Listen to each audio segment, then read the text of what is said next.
I'm going to start, first of all, by introducing Hilary. So, Hilary McMahon, did I say that right? Uh-oh. McMahon. What?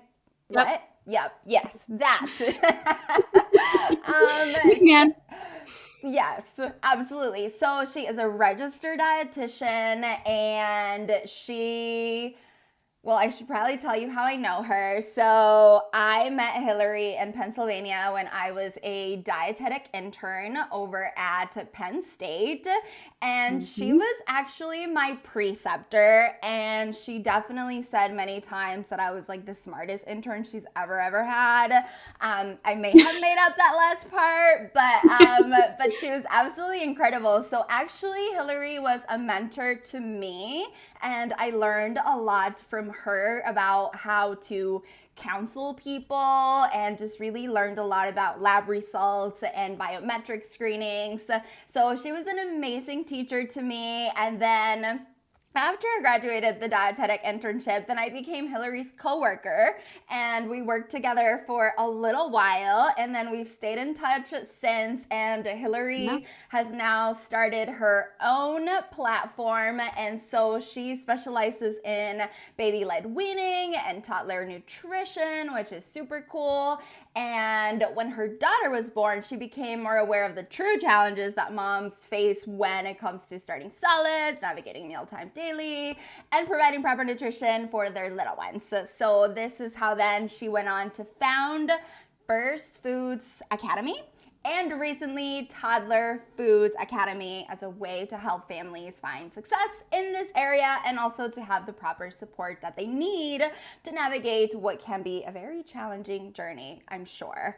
Yeah. So definitely you can follow her over on Instagram at nutrition.mama. Is that right? Did I say that right? Yep. Yep. Nutrition Um, Mama with two M's. Yep. Perfect. Yes. Or otherwise at nutritionmama.com. So I'm super excited to have her here. She is such an incredible resource and wealth of knowledge, and I'm just really thrilled to be able to share her with you today. So, Mm. Hilary, are you ready? I am ready. Okay, Yes. amazing. Perfect. Thank Okay, you for having me. I love that I get to be here and share with you yeah. guys. Yes, I am so glad that you're here, and the audience is really excited that you're here. They're like, we have questions, we have kids. So, with that, let's go ahead and tackle the first question that we received, which was I have a 5-year-old son who we talk about nutrition with, and he does pretty well eating balanced meals. With our 3-year-old daughter, it is more of a challenge to get her to eat a balanced meal. We've tried several different approaches, but are there good visual resources or fun tactics that we can incorporate to help teach about the importance of eating a variety of foods? Woo! What do you think? Yeah, so first of all, I love that I don't know who asked this question, but I love that you're talking to your 5-year-old about nutrition. It's definitely important to talk about it in kind of a lighthearted way so you're not, again, putting too much pressure on the food and the nutrition aspect, but more just talk about it as like a natural part of life and the fact that we eat to nourish our bodies, right? Um, with a 3-year-old, it's a little harder to do that because they don't quite understand those complex concepts yet, where a 5-year-old is starting to grasp those things. So 3-year-old, you kind of have to be more creative and utilize what I call bringing creativity back to the table. So think of things like, how can you make them more excited to be at the table? How can you make them more excited to try things without putting that pressure on them, right? So it might look like, I don't know, saying something like, hey, my pepper is super crunchy. Is your pepper crunchy? Listen, and like make the noise and just kind of really excite them about being there. They may engage with you. They may just look at you like, I don't care. But you have to try different tactics like that to really engage them, because for most toddlers, they'd rather be elsewhere. And I'm sure people that are here can attest to that. Like their toddler would rather be playing with their toys or running around rather than sit at the table. So it can be really hard to create that environment. As far as visual resources, I would say like certain books could be helpful with just engaging them and learning about what it looks like to sit at the table, but more so creating the creativity while you're sitting there together. So talking about the food, playing music that isn't super distracting, but kind of like lightens the environment. Creating theme meals, if you're into that sort of thing, you know, if you have time for that sort of thing. But things like that that excite them to be there, I think are huge for that age especially. Ooh, Yeah. that's great. What's an example of a theme meal? What do you mean by that? So since it's winter right now, we can Mm-hmm. go with like snowmen, right? Like maybe you're like, oh, we could Oh, have like a snowman or like a cozy dinner. And then if you are into crafts and stuff like that, you could have them make snowmen for like the centerpiece or just something that involves them and gets them excited about wanting to come to the dinner table because they helped create placemats or decorations or anything like that. It can be like a theme meal as far as like a specific cultural type food, or it could be just, yeah, like a snowman or 4th of July, whatever, you know, you can have yeah. sort of just a theme around what's happening. Yeah. Yeah. Okay, that's so fun. So remind me how old your daughter is again? She's 2.5. 2.5. So, Okay. So yeah, now so I'm we started. totally picturing like you and the 2.5-year-old and the dog and everyone just having snowman dinner. Oh, yeah. We do a lot of music at the dinner table. So there's a Spotify channel that I love for mealtime called, I think, Calm Kids. And I love that because it's nice and it is calmer music. So it's not like upbeat where she's like doing a ton of dancing and gonna cause herself to choke or something, but it just kind of lightens the mood. So we do that a lot. Okay. Lately we've been just doing like instrumental Christmas music because that's the season right now. Oh But yeah. yeah, it's really helpful to just kind of keep her engaged there. Oh, Yeah. fun. Well, Yeah. thank you for answering that. So, I'm going to go ahead and just jump into our next question just so that we can cover as many as we can. So, the Yeah. next one is our youngest son is about to turn 6 months. So, with our other two, we did homemade purees to introduce food. He seems more geared to do well with baby led weaning, but I'm in the position of I don't know what I don't know. What are some things to keep in mind when starting the baby led weaning, and what are some first steps? How do we start? So, this sounds like 1000% your jam. So, Oh yeah. please tell us. Yes. So, and I guess what I can do too for those of you that are maybe past the baby led weaning phase, or if you haven't started solids yet, I'll kind of give like a brief introduction of what baby led weaning is. But basically, it's bypassing parents have to actually spoon feed their babies and allowing babies to self feed. So there's a couple things that have to happen for that to take place. And I should say too that it can be a combination of using purees and finger foods. But it's typically not done with all purees. It's kind of a mixture and then shifting more towards just all your table foods at an earlier age than you would if you didn't do baby led weaning, I should say. But the nice thing is it's less pressure on the parents because you're not having to do all the work. So you can actually sit there and eat with your child. So they learn faster from you that way because they're watching you model, right? At that age, at 6 months, they're watching literally everything we do because they can't communicate to us yet, right? So they're just watching and absorbing so many things. So they're able to watch us eat with them. They're able to explore this themselves, which is just so it makes them feel so much more independent and like they're learning and they're capable. So it's really, really fun to be able to do. However, I will say, starting or having done purees before, it can be semi challenging to make the switch. I've worked with several families that have. But it can be hard because the mindset is different, right? When we spoon feed purees, a lot of times it's okay, like let's get the last few little scoops out of here and like you're putting it in their mouth. Versus when we do baby led weaning, you have to kind of shift your mindset a little bit to think more on the lines of, I don't really care how much they eat. I'm just going to put the food here. I'm going to provide them with nourishing options and let them decide how much they eat. Um, so it's founded off of the principle, or there's a theory called the division of responsibility in feeding. And basically what that says is parents or caregivers provide the what, the where, and the when baby is eating, and baby decides how much they're eating and if they eat at all, right? So it can be really challenging to kind of reset our own minds that way, but it allows that division of responsibility to lighten the load on us as parents and provide that independence for little ones. So I think the biggest thing I would say to that question is you have to work on your own mindset there and make sure that you're in the right headspace, because sometimes we fall back into old habits and we're like, okay, here, eat the little pieces of food, even though they're not wanting it. And in addition to that, you want to make sure what you're serving is served safely. So yes, it's 100% safe to serve table foods to 6-month-olds, but you want to make sure that if you were to push your thumb and your index finger together and be able to go like this, you should be able to smash the food. That pressure is about the pressure that an infant's gums can create. So you want to be able to make sure they're able to break that food apart safely, and that also that they're developmentally and physically ready to start solids too. A lot of times we don't think necessarily about the developmental readiness with purees because we're like, oh, they just can swallow it. But with finger foods, we absolutely 100% want to make sure they are on board, ready to go, safe sitting, solid sitting and trunk support, good neck and head control. Age should be about 6 months, in the right type of seat, that kind of thing. So there's lots of I mean, I could go on and on with this question. So I'm not sure exactly I don't know who that mom is, but if she needs more information, if she wants to reach out, I do have a webinar I just hosted 2 weeks ago called Navigating Baby-Led Weaning. And that kind of goes through some of those like early stage things. So I can always send the replay for whoever would need it. That'd be great. I'm sure that would be super helpful, just to really learn more and dive into that. I just learned a lot. I didn't know a lot of these things, that's great.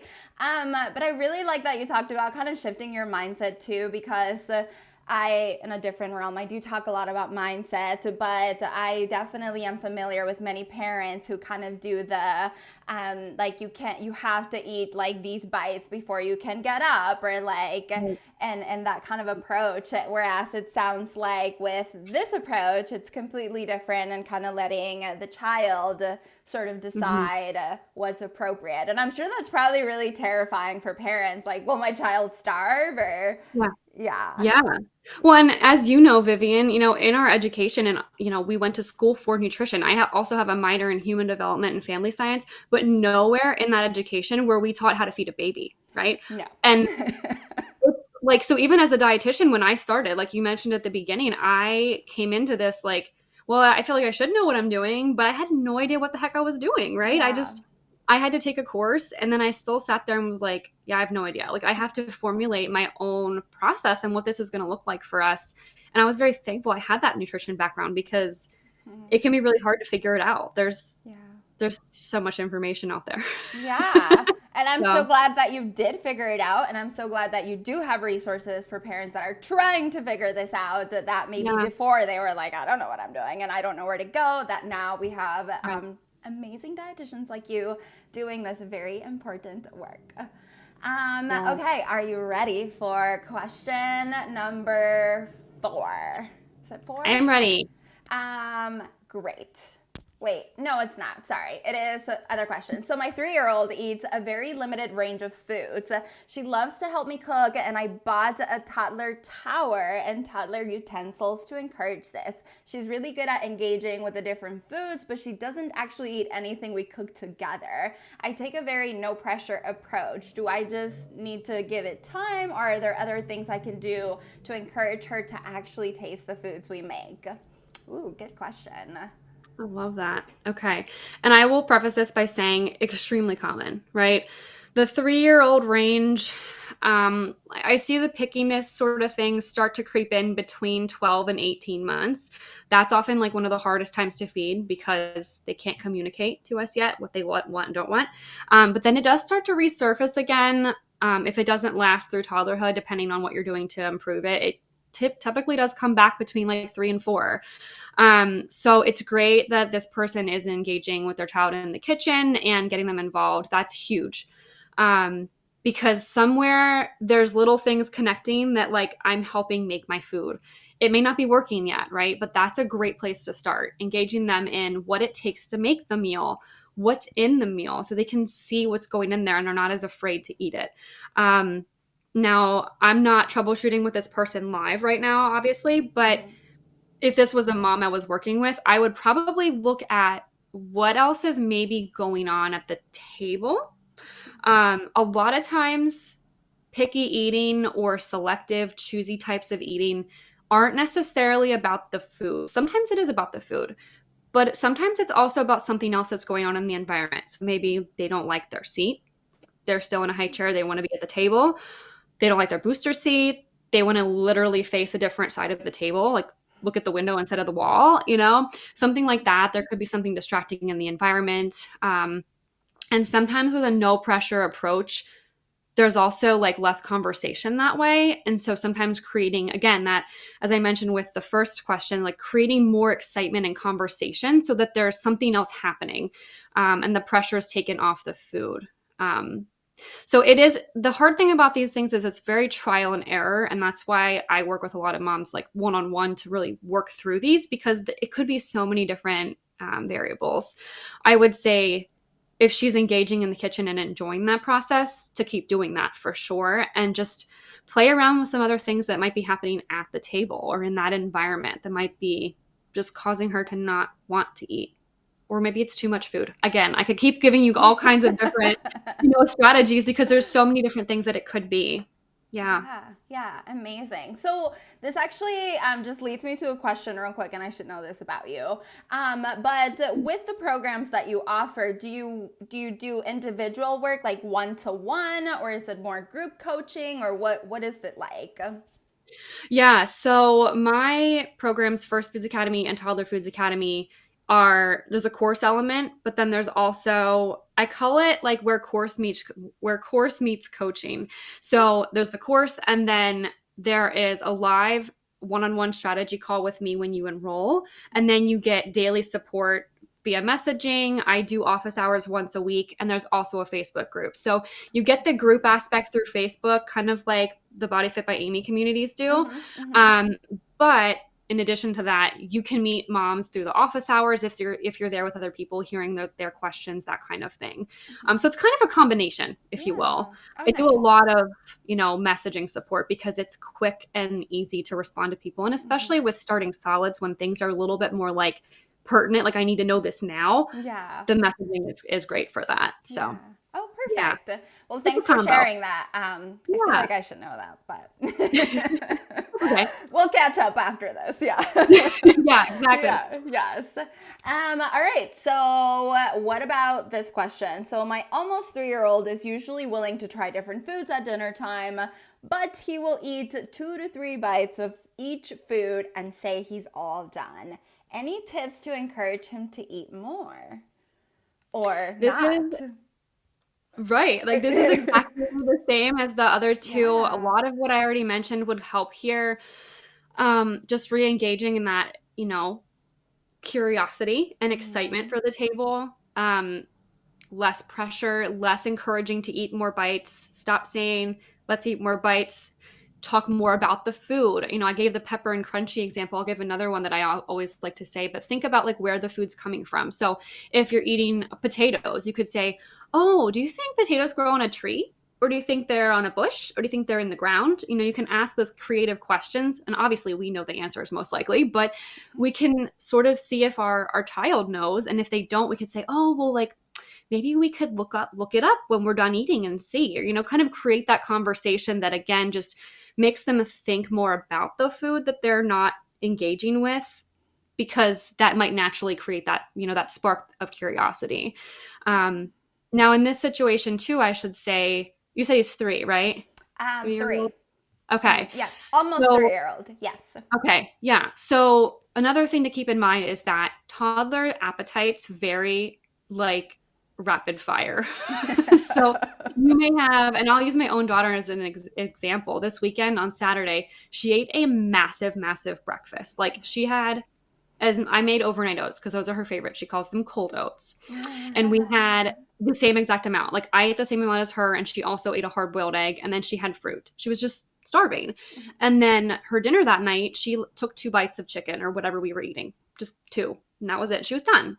So even within the same day, sometimes their appetites vary greatly.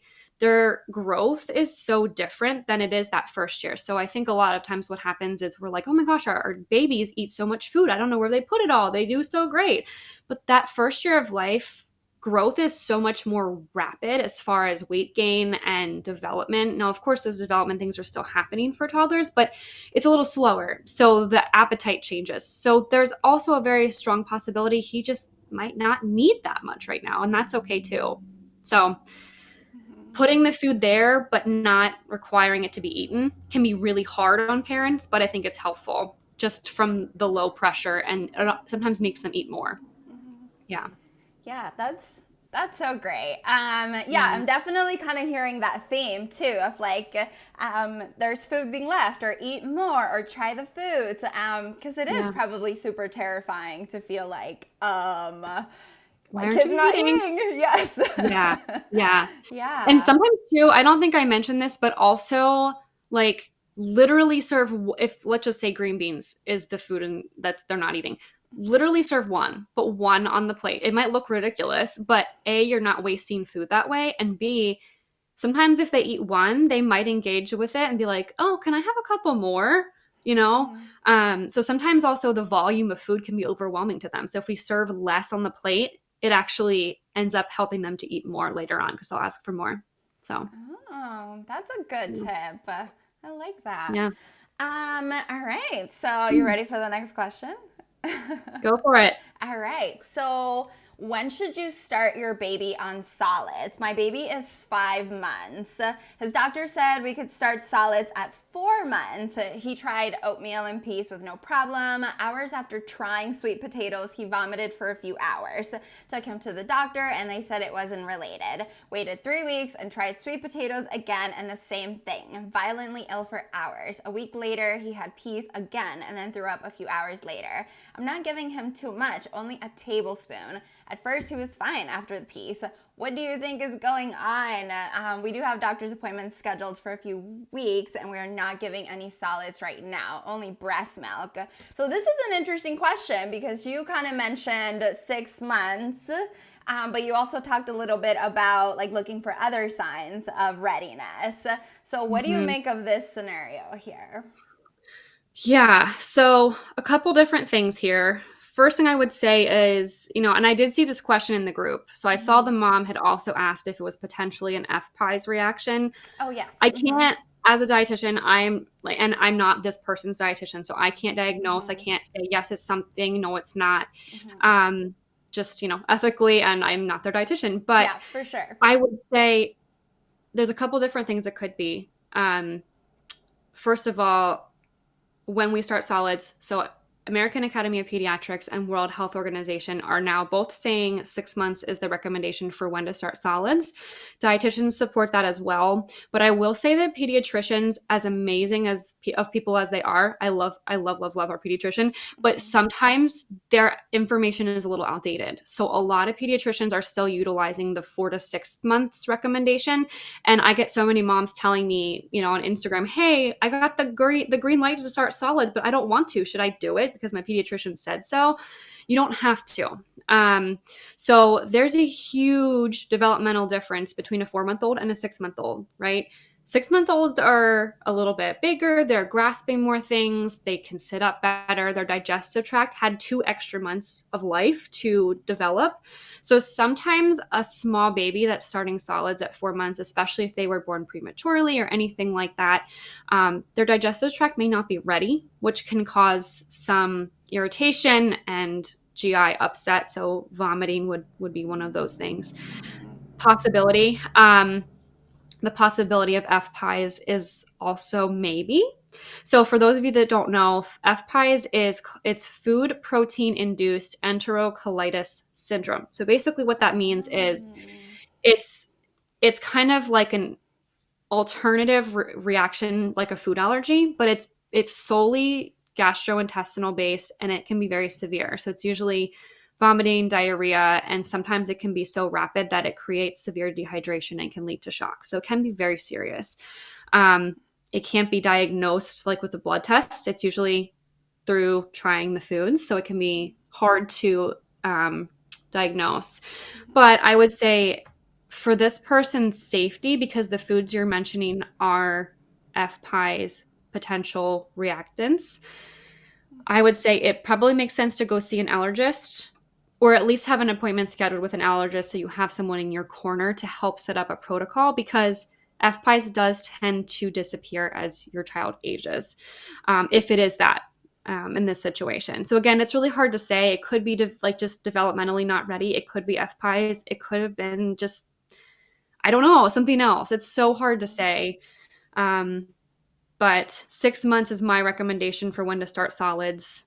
A lot of pediatricians will say something different, but that's what I use as my recommendation. Yeah. That answers, I think that answers the question. Yeah, no, I think you did amazing. Yeah. Yeah, that was perfect. And I'm really glad you brought up the FPIES thing, because no lie, I was like, oh, I think that's a typo. So I skipped over it when reading that question. Again, not a pediatric dietitian. Yeah. So I'm really glad, and that's amazing. I didn't even know that was a thing, and that would be really terrifying. I'm sure. Yeah. Well, thank you so much for taking the time to answer that. I'm sure that person will greatly appreciate it, definitely. Absolutely. And question number 5, I think. I'm not really keeping track of the numbers, but how much food does my 1-year-old need? Is there like a standard? How much? How much? I know. This is one of those things that when I started solids with my daughter, I was like, should I like be measuring? Right? I didn't know. Again, as a dietitian, I had no idea. Yeah. So here's the thing. It doesn't matter. We don't want to be measuring unless there's a medical reason to know how much food your child's putting in their body. We don't need to worry about how much they should be getting. And again, like I mentioned with the 3-year-old who takes the 2 to 3 bites, a 1-year-old's appetite will start to shift greatly, right? So they might sometimes eat a ton of food at a meal, and sometimes they want like 1 or 2 bites, and that's okay. So it very much varies. It varies based on their growth spurts. It varies based on just how active they are. If they've had a really active day, they might be more hungry. It matters based on how much milk they're drinking. Sometimes that can impact how much food they get. So we have to be careful about how much milk they're consuming. Again, so many variables. So the biggest, or the overarching theme there though is the volume is not as important as the variety. So the more we can provide that variety, protein, fiber, carbohydrates, fats, that's what we need to make sure we're doing to make sure that we're at least offering those foods, right? And providing a variety so that if they do single out favorites, there's still other things being cycled through. Yeah. Wow. Yeah, that's great. All right, ready for the next? Yeah. All right. So what's the hardest part about what you do? Working with parents is probably a challenging job since there are so many opinions. I just want to say, as a dietitian, it is so hard to be a dietitian in a world where everybody likes to call themselves a nutritionist and everybody likes to just spew out nutrition advice. And I do not doubt that it is the same kind of beast in the pediatric nutrition world, and the opinions and the should yous and should you nots. So what do you have to say about that? Yeah. No, you know just as well as me with our former last job that we both had together. It's hard when you're working with any population because yes, there's so much information out there. You can find a resource to support your belief no matter what it is. 100%. You just can. Yeah, you can always find it. And usually, like I think I've talked with you about this, Vivian, but you read it and you're like, yeah, that makes sense. And then you're like, wait, no, that's not correct information, right? So like they frame it in a way that it does make sense. So that is very challenging, yes, as far as the opinions. Now, I will say, for the most part, the families I work with are pretty on board with listening to what I'm saying. And it's been refreshing compared to being in the adult world because I think, having another body's, you're in charge of someone else, right? They're in charge of their kid and they want what's best for their kid. So they're a little bit more likely to listen than experiment than adults are. So really? Yes.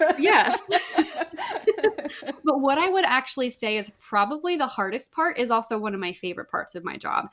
And that's the fact that no situation or scenario is the exact same. Like like I could teach math. That's pretty straightforward, right? Mm-hmm, But mm-hmm, this is, as you know, every person's different. So mm-hmm. every family I work with has different situations. Mom stays home, mom works, child goes to daycare, child stays home with a babysitter. You know, they have a busy on the go lifestyle. Some people stay home. Everybody's different. And not only that, but every child responds to solids and food differently, just like we do as adults, right? So it's more about like, this is not a one size fits all model. It's not putting people in a box. It's taking these concepts and customizing them to make them fit your lifestyle. And I think not a lot of people talk about that, but it's something that I really strive to do because this can, you know, baby led weaning and having a toddler who loves mealtime can absolutely fit any family. You don't have to be a good cook. You don't have to be, you know, the best meal planner. You can still go out to eat and make this really work with your family. So I think that's the hardest part about my job because I have to do a lot of problem solving and help people work through things. But it's also my favorite part because I can be creative and help people figure out what's going to work, use that troubleshooting, like all the different scenarios that could be Mm-hmm. causing a behavior, that kind of thing. So it's hard, but it's fun. So Wow. yeah. Yeah, it sounds like it. That's amazing. I'm sure there is, and I think as dietitians, we love kind of like putting a puzzle together, Hmm. and but not every puzzle is the same, so almost like, okay, let's gather all the pieces and see what's going on here. But Yeah. definitely when you have so many factors at play, like little ones and whether the mom is working or not and all of those factors, or dad is maybe the one staying at home, whatever it is, I'm sure that really does kind of change up the landscape and then figuring out how do we make this work. So that's amazing. That's great. Yeah. Okay, let me see what else. Ooh, this is a really good question. So my baby is they're all good actually. My baby is showing signs of wanting to self-feed, but I'm so paranoid about choking. If the foods are safe, if we're doing this right, or yes, I'm so paranoid about choking if the foods are safe or if we're doing this right. So Hmm. any tips on overcoming those fears so that I can move past this and help her succeed?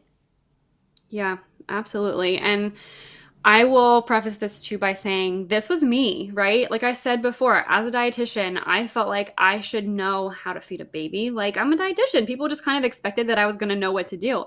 Mm-hmm. No, no. So I took a course by Mm-hmm. another dietitian. I won't use names because it wasn't my favorite course. Mm-hmm. Um, but I took a course before I started, actually, when I was working with Vivian. I don't remember if you remember me talking about that, but Mm-hmm. Yep. I took Mm-hmm. that course and I remember very specifically closing my laptop and looking at my husband and saying, not once did she say like how to calm yourself down, how to handle choking, right? Like those are the things that I was the most scared of. So those first few weeks of feeding my daughter and doing baby led weaning, I would literally sit on my hands because I was like, I don't want to lunge at her to make her choke if she starts to gag, because gagging is normal for baby led weaning. Um, Mm-hmm. and I was just really uptight all the time. I would like snap at my husband and he'd be like, "What's wrong?" And I'm like, "We have to feed her in 2 hours. Like, this is so scary."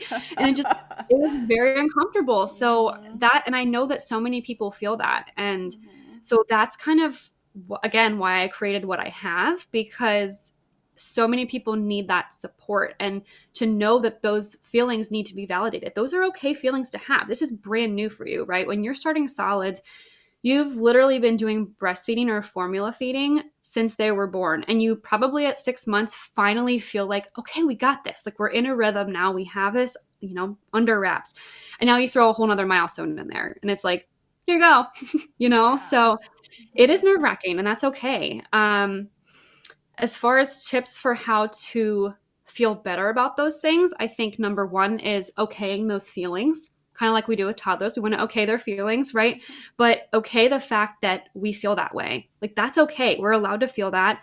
How can we help ourselves to become more confident? That's the next step. And some of those confidence boosters can come from taking like an online or an in-person infant CPR and choking prevention class. I recommend that to all of my starting solids clients and my toddler clients because choking is rare, but it happens. And a lot of people think, oh, it'll never happen to me.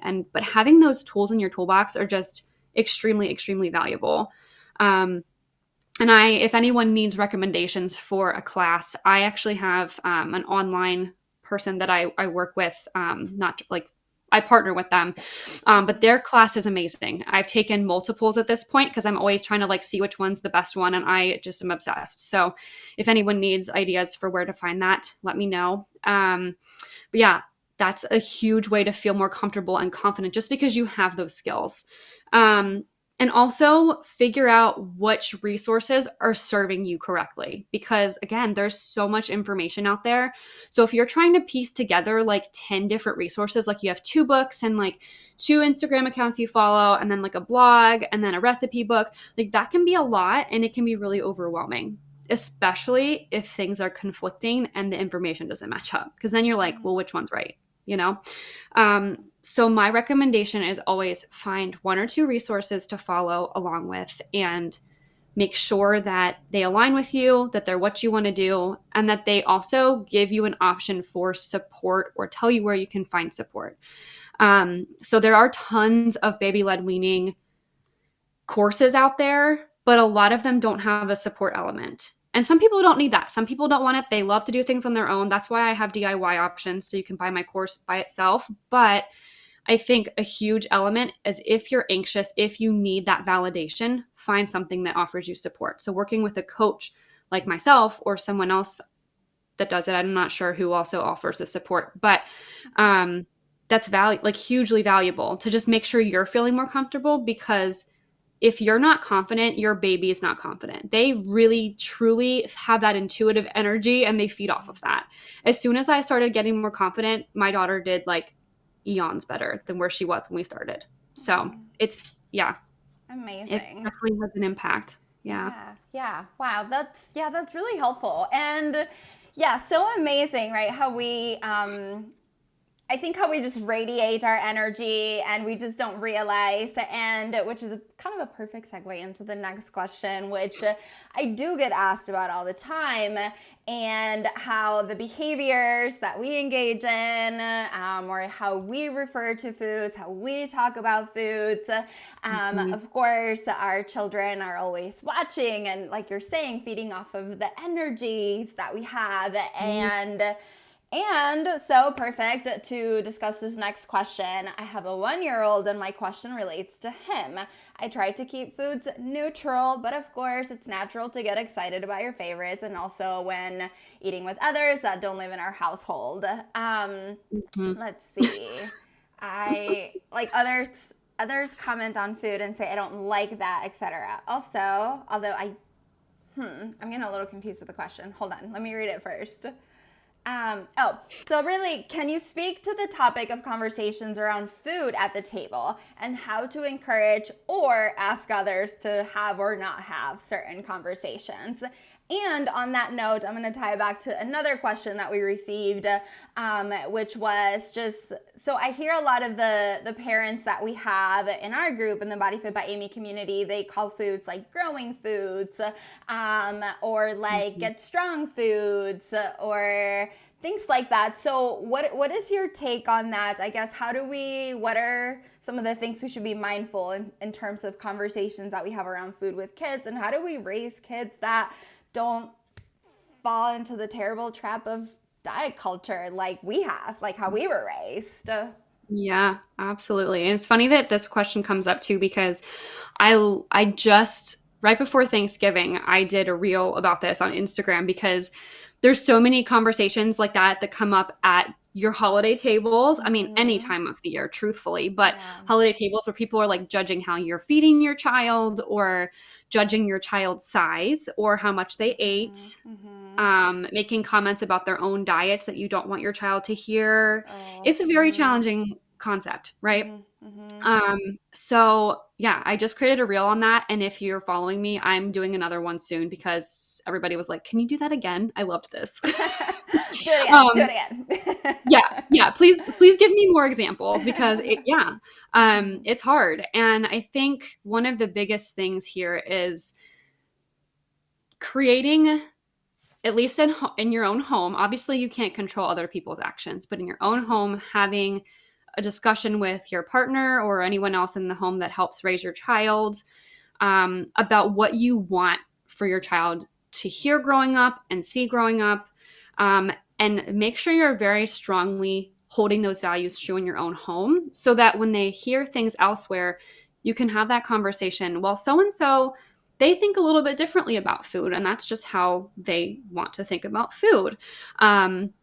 But also, I think it's huge to help keep our own child's relationship with food positive, as well as their body image. And yes, I'm not well versed in the whole body image part of this. That's just not my specialty, but I'm learning more and more about it every day, especially with a 2.5-year-old daughter. Because we have these types of things in our family too, and hearing different things, I want her to be aware of what she has control over with her own body and how she should be accepting of food, right? And what we want, what my husband and I want for her. So there's some really good body image books out there. I don't have any in front of me right now, but if anyone needs recommendations, I can provide those. So again, you can reach out on Instagram or send me an email or something. But back to the question about the table and how to handle someone else's comment. It can vary. I mean, a lot of us are not confrontational, right? So it can be really hard, but I think one of the biggest things is like diffusing it a little bit, especially if you're all sitting there at the table and someone says like, "Oh, you're not going to eat grandma's mashed potatoes, but I want you to eat those. You're going to hurt my feelings." Like those kinds of comments. Yeah. And just making sure your child knows like, "Oh, well, if you're full, that's going to be okay. She'll live." Right. And if you know things are going to happen because you've heard them say them before, you can also pull an adult aside and just say, "Hey, like we're really working on this with her or with him. And I'd really appreciate if you don't make any comments. If you have any questions, you can ask me separate. Like I don't want him to hear these things." And that's my ask of you. It can be hard to do that, but that's one of the best ways to go about it because you're at least acknowledging that they have feelings and that they have opinions, and you're able to validate your own as well, right? You can have a conversation about it. It's easier said than done, but Yeah. it can be done. And then the part about raising children with knowing what types of foods are like, not calling things good or bad or whatever. You were saying like growing foods, I think. Yeah. So, Some of the parents that we have, they call them growing foods, or they try to stay away from, like the good and bad terms. But maybe they'll use like healthy, unhealthy, or growing foods. So yeah, like what's your take on some of those terms? What's appropriate, not appropriate? Yeah. So typically I will say I don't have a child older than 2.5 at this point. So I haven't gotten into the like going to school, like elementary school where there's a lot more opinions, right? When they're like finding all these foods that maybe don't have so much nourishment, but they're more just like fun foods to eat, right? But my best recommendations there are, instead of talking about foods, even though you're not calling them good or bad, growing still puts a stigma on foods. So you can use that term, but I would do so loosely and more so just talk about what the foods do for us, right? So even a food like ice cream, now you and I probably know that that's not like the most nourishing option for us to eat. But you can talk about the fact that ice cream has carbs and sugar. So ice cream gives us some energy, right? Like there's positives to some of those foods, but we have to talk more about the balance of, hey, like this one's good for us because it does this, but this one does this. So we kind of have to balance this out.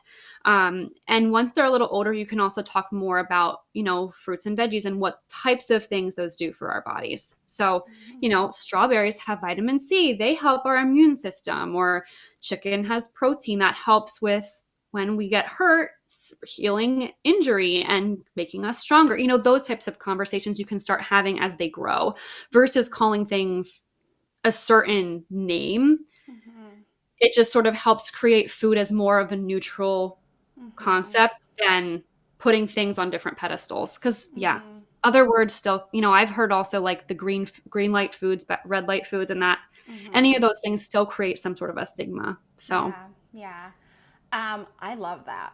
I love everything you just said very much. So for the people here in the BodyFit by Amy community, they know I'm huge on mindset and just food neutrality and just taking away those titles, because even when we don't think that it affects us or impacts us, it totally, it just does, right? And And even nowadays, like just with eating disorders are so rampant everywhere, and we just don't know. Maybe we're not super bothered by saying, oh, I'm being bad today or having a cheat day, but we don't know how triggering that can be to other people. Or if we have parents who are trying to raise their children kind of out of that because they had a really difficult experience. So I'm just like all around, let's just not, we can just go ahead and put those terms in a box from the past and move on.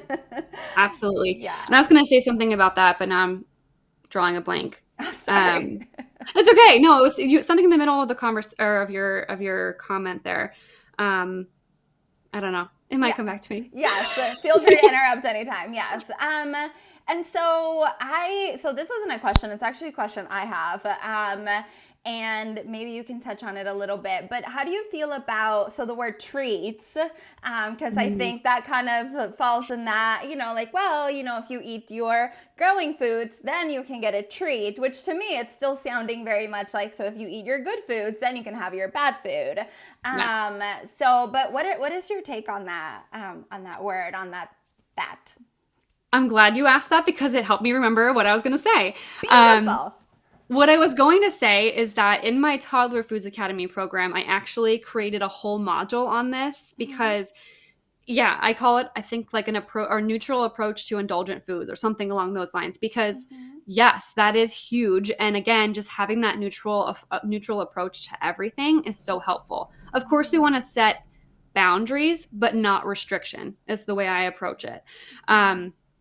And so yes, not saying like, if you do this, then you have your treat. So I really eliminate the word treat. In our house, I serve desserts with the meal. Unless, of course, we're like somewhere with family and they have cake after dinner, like then you just say, oh, hey, like we're having cake. Do you want to have a little bit or would you rather play? And give them an option, give them an out. When you offer a sweet treat, say, do you want a cookie or would you rather have string cheese? 9 times out of 10, they're going to tell you they want the cookie. My daughter wants cookies for Christmas. Okay. So, but that doesn't mean that sometimes they won't want the string cheese. The same as with adults, sometimes we want dessert, sometimes we want the appetizers. So it's the same thing, kind of neutralize that food and, only allow it to be served to the point where you're comfortable, but don't restrict so much that it becomes forbidden. And yes, when you tell them they have to finish a food to have another food, that it creates a little bit of shame because they might not really be hungry, but they really want a taste of that sweet because it's like, ooh, it's kind of far reaching and it's so shiny and bright and pretty because it's like the extra treat, right? So if you just kind of like neutralize it and don't put those stigmas like you have to finish your dinner before dessert. It's hard, again, easier said than done, but very, very hard to do, but it's really, really helpful if you can kind of develop that foundation because it helps kind of just create that neutrality and again, create less desire for those things that might not nourish our bodies quite as well as some other foods. Yeah. Amazing. Thank you so much for that. And the addition to that was great. That was perfect. Yeah. So we do have about 8 minutes left or so, which is perfect because I kind of have just a couple more questions here that we have. And this one you actually kind of hinted at a little bit, but just in case, just for folks that are watching, what services do you provide to help families navigate early childhood feeding? Or do you just share public information? Yeah, so I've talked a little bit about my programs. So when I created my business, I was really like heavily reliant on the support. So I have First Foods Academy and then Toddler Foods Academy. Both of those programs are lifetime access to an online course that you get lifetime upgrades to, messaging support daily, office hours weekly to chat with me live, a Facebook group with the other parents in the program, and a strategy support call when you first enroll. It's kind of like a kickoff. If you're not into the support environment, then there's also now, I recently launched a DIY option. So you can just buy the courses. You get all the same content you would if you were enrolled in the full program. You just don't have the support element. So if that's not important to you or you want to pay a lower price point, that's another option. And I don't talk about this a whole lot yet because it's still pretty new. So you guys are getting one of the first to hear about this.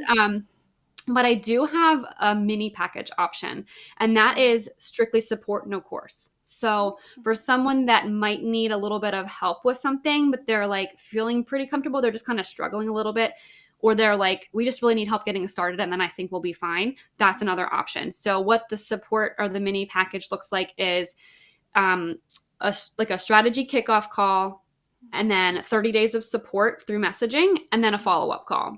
And then, if I see any need for like supporting documents or tools you might need, I can pull from my resources. But for the most part, that one's just support, no course. So those are my paid options. Of course, I do occasionally offer webinars live. Every few months or so, I do one of those. And I have a masterclass on my website right now, housed on the First Foods Academy page. That's a starting solids masterclass. I don't have a toddler masterclass at this point. But those two things. And then, of course, my Instagram platform. I'm hoping to move over to Pinterest a little bit here soon, too, to kind of share some more recipes and things like that, because a lot of people are looking for those, too. So lots of different options. But yeah, I love getting to work with this community. It's so fun, and people are so motivated. It's very exciting to see. Yeah. Thank you. And that's so nice. To know like there's some paid resources, and just a lot of options, and then also some free resources. So kind of for wherever you are in your journey, there is an option for you. I love that. And I didn't mention this, but for some families, I know I'm one of these people. I like to have like a discovery call conversation first to make sure it's the right fit for me. I offer those too. So you can enroll in things right on my website, but you can also schedule a call with me first to make sure it's the right fit for you. Because I know I want to make sure I'm covering all the bases there. The ones that are like, yep, I want this. And the ones that are like, I don't know, but I need to talk to somebody. So yeah, you can do that too. Oh, amazing. That's great. Yeah. I love that. And are you ready for the last question? I am. All right. This is one. Wow. Yeah, I know. So I love this question. I've been asked this question quite a bit. And it's about added sugars. So I have heard from some of our members, talk about like added sugar, and it's like, I want to be neutral and I want to be positive, but it freaks me out because it seems like my kid likes it. But of course they like it. It tastes good. But they're concerned that maybe the child's going to develop a food addiction or a sugar addiction because they like sugar or they seem excited about it. And then kind of tied to that too, it was the question of like, should my child avoid added sugars before the age of 2? What happens if they have some, which the American Academy of Pediatrics, right, suggests that no added sugars before the age of 2. So what's your stand on that? What do you have to say? So I have a dietitian's answer for you. So it's kind of a Vivian answer, right? Yeah. I follow you on Instagram. I know and I worked with you. I know what you talk about. Do you? But what'd you say? I said, oh, do you? Yes.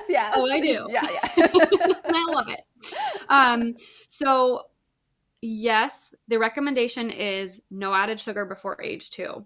So what I usually tell my families that I work with is be really conscious about your everyday products. So babies love plain yogurt. There's no need to buy your sweetened yogurts at this age, or really any age for that matter, but that's a different thing. But you don't need to pay attention to where added sugar hides. So sauces, sometimes it's also in like crackers, breads, and then sweetened things like yogurt, natural sugar, like things that have a naturally occurring sugar. Those I don't count as added sugars because they're different, as we know. But look at your everyday things. And if you want your child to have birthday cake when you go to a party or for their first birthday, for goodness sake, right?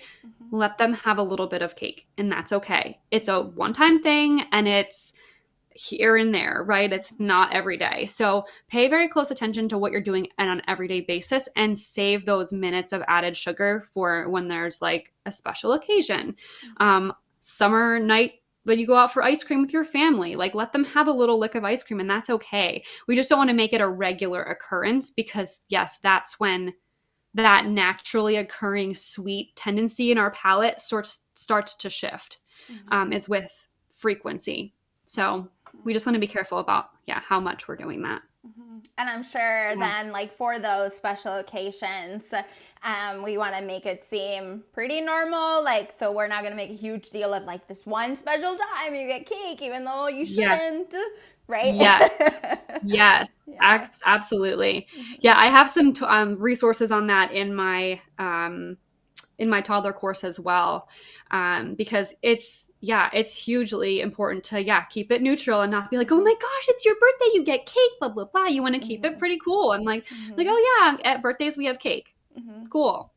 We also have whatever else, pretzels, So just kind of keep it neutral. It's hard to do, but the more you utilize that language, even for little ones that might not fully understand yet, it gives you all the more practice for when they're older, and you already have that kind of built into your, natural parenting. Yeah. Amazing. Hilary, wow. Thank you so much. I learned a lot. This is amazing. Thank you so much for taking the time to be here with us and for sharing your knowledge and expertise with our wonderful BodyFit by Amy community. So for everyone watching, or if you joined late or anything like that, this is going to be available. We're going to upload it on YouTube so you can watch it anytime. Of course, it's going to be available here in the app as well, so you can access that at any time. Any final thoughts, Hilary? So follow you on Instagram, nutrition.mama with 2 M's. And then soon we'll be following her on Pinterest. To be determined, or yes. Coming soon. Right. Yes. Yes. Yes. Awesome. Yeah. Well, and again, thank you so much for having me. I've mentioned to you, and I don't think I've ever spoken with Amy, but I love using the workouts, especially for my prenatal and postnatal period. And I do occasionally still use them. So I love that I get to give back a little bit and talk to this community. And I'm just very thankful that I get to be here, and hopefully can meet some of the lovely people here too. So thank you so much for having me. Yeah, thank you. Thank you. This was so amazing. And people are really loving this conversation. So there's a very good likelihood that I may invite you back. Just a heads up. Cool. I would love it. So yes. Perfect. Yeah. All right. Well, thank you everyone for being here, and we will see you next time. Bye. See ya.